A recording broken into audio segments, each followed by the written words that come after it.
వీళ్ళు ఇదే టీవీలలో వాళ్ళ స్టేట్మెంట్ చూస్తే, మంత్రులు ఇచ్చే స్టేట్మెంట్ చూస్తే ఆశ్చర్యం అనిపించింది. మొట్టమొదటి స్టేట్మెంట్ వాళ్ళు ఇచ్చింది, ఈ గోడ ఎవరి హయాంలో కట్టారో ఎవరు కట్టారో చూడాలంట. మొట్టమొదటి స్టేట్మెంట్ వాళ్ళు ఇచ్చింది, మంత్రులు ఇచ్చిన స్టేట్మెంట్. అంటే అది కూడా వేరే వాళ్ళ మీద తోసేయాలని చెప్పి కాదు, మీ హయాంలోనే ఈ వారం రోజుల కిందటనే గోడ కట్టారు అని చెప్పి ఎప్పుడైతే తెలుసుకున్నారో అప్పుడేమంటారు, గోడ అనేది పిల్లలతో కట్టారో, సిమెంట్ తో కట్టారో, బ్రిక్స్ తో కట్టారో అనేది మాకు తెలియదు కదా అంటారు.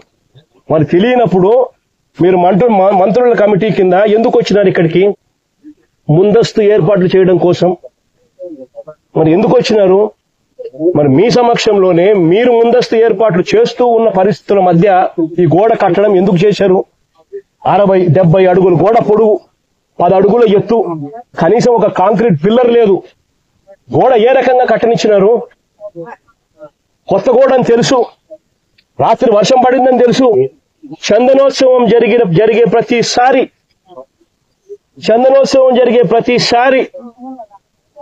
వర్షం పడుతుంది, ప్రతి సంవత్సరం. ఆ సెంటిమెంట్ కూడా మరి వర్షం పడింది అని తెలిసినప్పుడు మరి గోడ పక్కనే మనుషుల్ని ఎందుకు నిలబెట్టారు? ప్రతిదీ కూడా డైవర్షన్ పాలిటిక్సే. హలో అండి, అందరికీ నమస్కారం. నేను ఈరోజు ఒక విషయం మాట్లాడాలని మీ ముందుకు వచ్చానండి. అది ఏంటి అంటే, సింహాచలంలో మొన్న జరిగినటువంటి ఒక ఇష్యూ గురించి కొంతమంది భక్తులు ఏదైతే గోడ పడిపోయి కొంతమంది చనిపోయారు కదా, సో ఆ విషయం గురించి మాట్లాడడం కోసం ఈ చిన్న వీడియో అనమాట. దీని గురించి మన ఎదుగురు సందేంటి జగన్మోహన్ గారు స్పందించడం జరిగింది. సో జగన్మోహన్ గారికి ఒక విషయం చెప్పాలనుకుంటున్నాను. జగన్మోహన్ రెడ్డి గారు, మీరు గత ముఖ్యమంత్రిగా ఉన్నప్పుడు చాలా మంది చనిపోయారు, చాలా మంది ఇబ్బందులు పడ్డారు, చాలా మంది మృత్యువాత పడ్డారు. ఆ విషయం మీకు తెలుసు, మీ మనస్సాక్షికి కూడా తెలుసు. మీరు ప్రతి ఇష్యూ జరిగినప్పుడు తెగ పొలేరమంటూ వచ్చేసి శవ రాజకీయాలు చేయడం మీకు మీ వాళ్ళకి అలవాటేమో నాకు తెలియదు, కానీ ప్రతిసారి ఇలా చేయడం వల్ల మీకు ప్రజల్లో ఏదో ఇదొచ్చేస్తుంది, లేకుండా అందరం ఎక్కిస్తారు అనుకుంటే అది చాలా పొరపాటన్నా. ఎందుకు అనంటే, నాయకుడు అనేవాడు ప్యాలెస్ లో ఉంటే ఎప్పుడు ప్రజల్లోకి రాలేదు. ఓకే, ప్రజల్లోకి వచ్చి గెలిచినా గెలవకపోయినా ప్రజల్లో ఉండి ప్రజల్లో వాళ్ళు ఏంటి అనేది కనుక్కుంటూ ఉంటే గెలుస్తారు. ఇలా ఏదో ఒకటి ప్రమాదం జరిగినప్పుడు ఆ శవాలను అడ్డు పెట్టుకొని రాజకీయం చేస్తాము అనంటే రేపు మళ్ళీ తిరిగి మీరు ముఖ్యమంత్రి అవుతారు అనే మీరు అపోహలో ఉన్నారు. సో అలా ఎప్పటికీ కారు. మీరు గత ప్రభుత్వంలో మీ ప్రభుత్వం ఉన్నప్పుడు, మీరు ముఖ్యమంత్రిగా ఉన్నప్పుడు ఎంతమంది చనిపోయారో నేను గుర్తు చేయమంటారా జగన్ గారు? సో నేను చెప్తాను. కచ్చలూరు బోటు దగ్గర 47 మంది ప్రాణాలు కోల్పోయారు. తర్వాత అన్నమయ్య డ్యామ్ దగ్గర 37 మంది కోల్పోయారు. తర్వాత విశాఖలో ఎల్జీ పాలిమర్స్ లో ఒక 12 మంది మృతి చెందారు. తర్వాత రుయా ఆసుపత్రిలో ఆక్సిజన్ అందక 11 మంది మృతి చెందారు. విశాఖలో క్రేన్ కుప్పకూలి ఒక 11 మంది మృతి చెందారు. బెజవాడలో కోవిడ్ కేర్ సెంటర్ లో అగ్ని ప్రమాదం జరిగి ఒక 10 మంది మృతి చెందారు. ఏలూరు జిల్లా పోరస్ కెమికల్స్ ఫ్యాక్టరీ అగ్ని ప్రమాదం జరిగి ఒక 6 మంది మృతి చెందారు.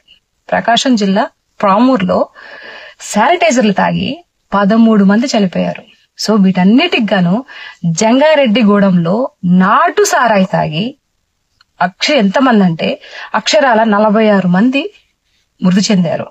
సో మీరు ప్రభుత్వంలో ఉన్నప్పుడు ఇన్ని ప్రమాదాలు జరిగాయి, ఇంతమంది చనిపోయారు. సో మీరు దానికి అప్పుడు ఏం సమాధానం చెప్పారు జగన్మోహన్ గారు? సో నాకైతే అర్థం కావట్లేదు.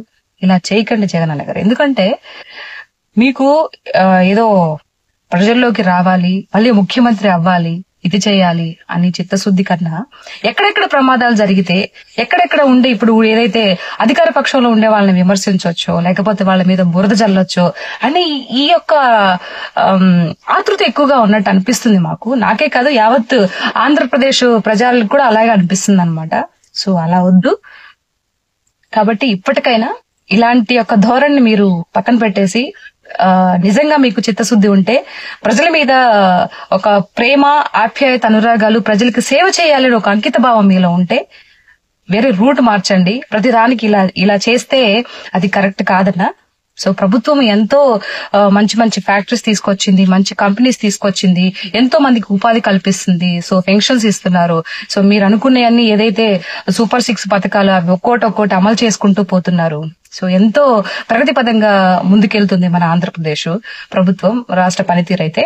సో దాని మీద మీరు బురద చల్లే ప్రయత్నం చేయకండి. ఇలాంటి శవ రాజకీయాలు అస్సలు చేయకండి అని చెప్పేసి నేను ఎందుకో నాకు మాట్లాడాలనిపించింది కాబట్టి ఈ వీడియో చేస్తున్నాను. సో మీ విషయంలో, చనిపోయిన వాళ్ళ విషయంలో ఏదైనా తప్పు మాట్లాడుంటే క్షమించండి. ఎందుకు అంటే నేను ఇందాకే వీడియో చూశాను మీరు మాట్లాడింది.